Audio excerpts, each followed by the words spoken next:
The horizontal wells are basically development. So you're probably talking about an 80 to 90% chance of success.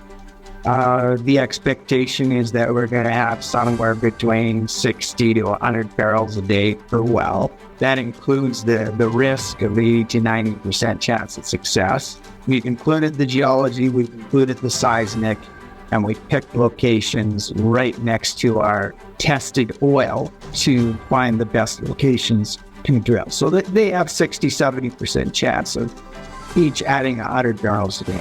The Financial Survival Network. Now more than ever. The Financial Survival Network. And welcome. This is Financial Survival Network. I'm your host, Kerry Lutz, and we are going to get an update from one of my largest holdings, Prospera Energy. We're going to find out about the upcoming drill programming, what else is ahead. Samuel David, CEO, George Magarian, VP of Subsurface, are here with me. Sam, glad you're back. So, rough winter up your way, huh? Rough winter for Prospera with the weather and production issues. The winters are always harsh in Saskatchewan, especially in the latter part of quarter two and most part of quarter one, those 4 months. We have scheduled all our phase two development in the summer months. We've been steadily working towards to have the rig on site to drill, and the rig is also scheduled for the first few weeks of August, both for the horizontals and the verticals for the light oil as well. That's 10 horizontals and 8 verticals, just as we planned. These summer months, we've been surveying, acquiring the leases, constructing, and getting license and permits to construct. So everything's been progressing.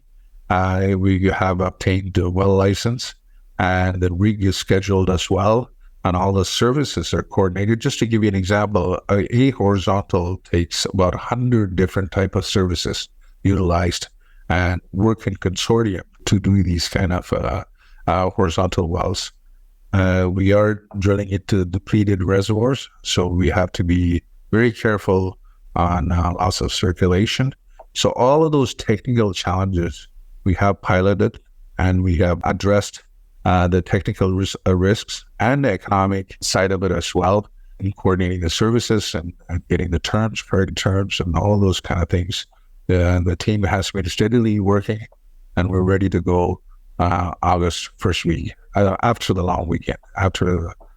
Because if you drill during the long weekend, it's double overtime for pay. So we're doing right after the long weekend. Okay. And currently, production, what are we looking at? We're looking at about 1,000 BOEs, but we still have about 30 to 50 cubes on just engines, rods, and flush by, those kind of things. Those are being coordinated, so that additional 200, 300 BOEs will be added here in the next few weeks. And as far as production come the end of the year, weather permitting, what do you think we'll be at? Well, we have taken the weather into consideration in our forecast, initial forecast, and that hasn't changed. George, it's great to have you on. Great to meet you. Understand you got 36 years of petroleum geology under your belt, a lot of fields you've developed during this time. Tell us, 18 wells, that's doable for the time period allotted? Yes, no problem. I mean, the horizontal wells will probably take about a week to drill. That's 10 weeks of drilling. You wanted to add up, one back to back to back. The vertical wells, you shouldn't take that long. They'll maybe be 4 or 5 days. Those can be, again, drilled back to back to back. And, within a month, you could have most of the wells drilled if we have everything ready to go all at the same time. So yeah, the timeline is not an issue from a drilling perspective. All right. And in your experience, and like we said, you've got vast experience, what does the prospectivity of those wells look like? The horizontal wells are basically development. So you're probably talking about an 80 to 90% chance of success. The expectation is that we're going to have somewhere between 60 to 100 barrels a day per well. That includes the risk of 80 to 90% chance of success. They're going to bring on some good production with a high chance of success. Now, the other wells, the verticals, I wouldn't call them development. Maybe would call them outposts. I don't know if that's a term that the investors would know about. But basically what you're saying with an outpost is that you're drilling right next to an established well. We've included the geology, we've included the seismic, and we picked locations right next to our tested oil to find the best locations to drill. So that they have 60, 70% chance of each adding 100 barrels a day. So we could see quite a bit more.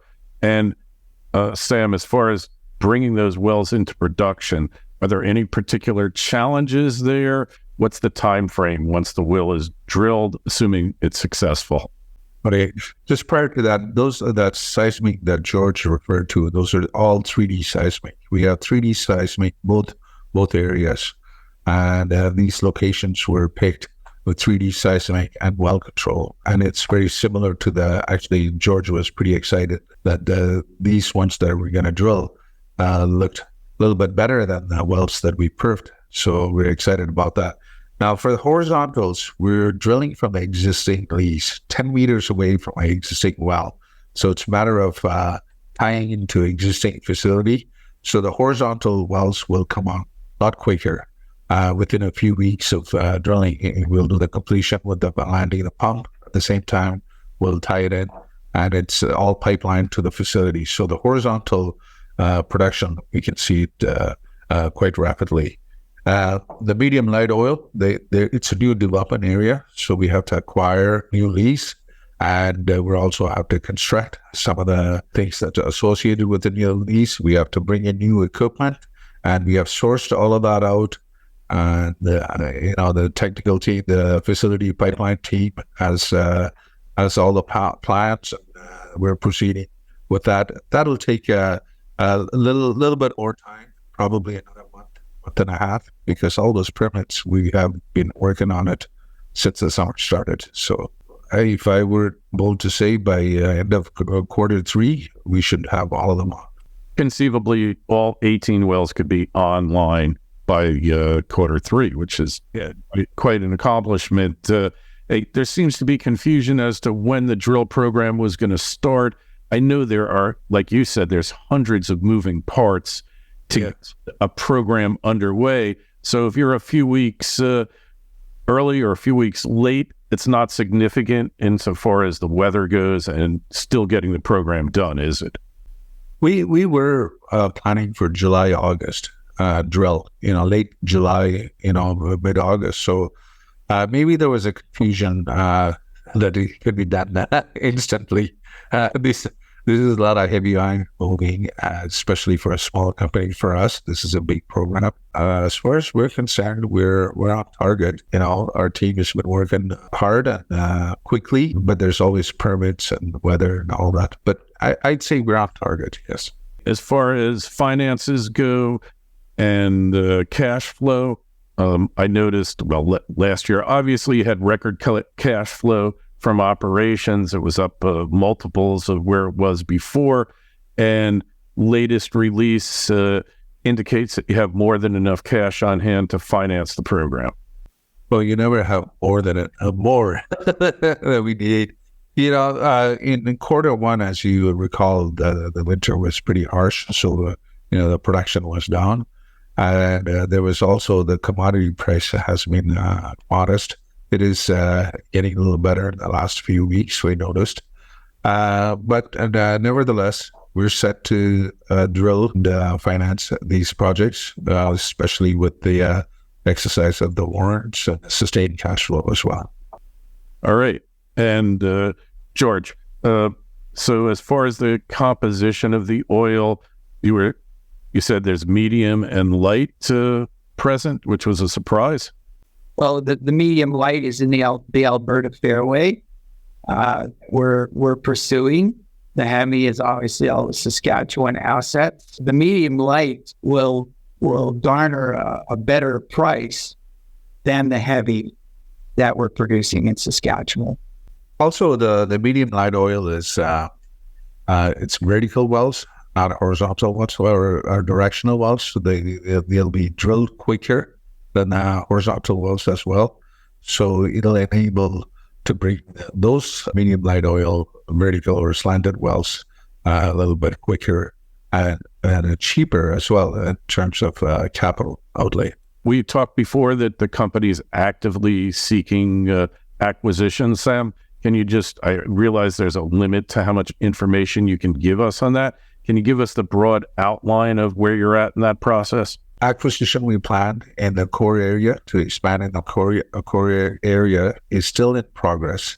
It is back and forth in terms of discerning the exact pool that we want, and the talk is still there, and we're proceeding towards the pools that we want, not just all the liabilities surrounding it, which is what we wanted to get at. But that conversation is in progress.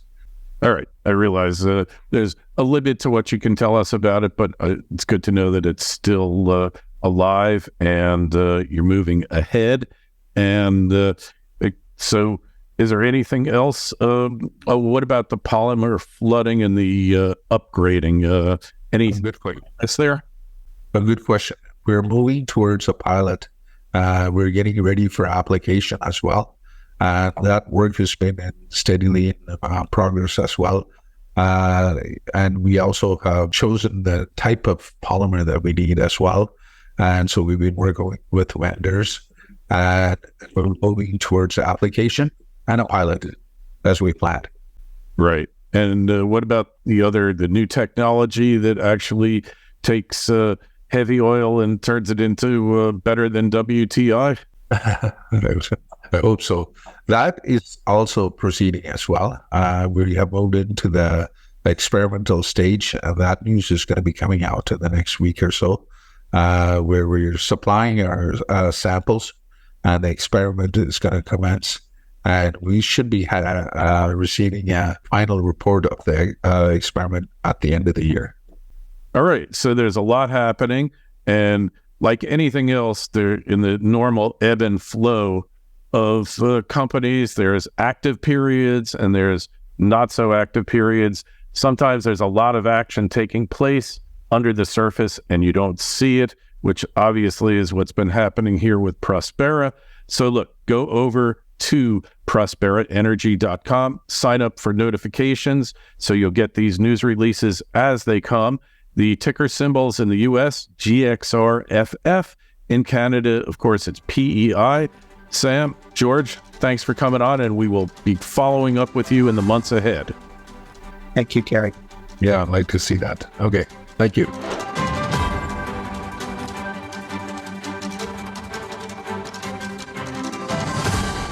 The Financial Survival Network.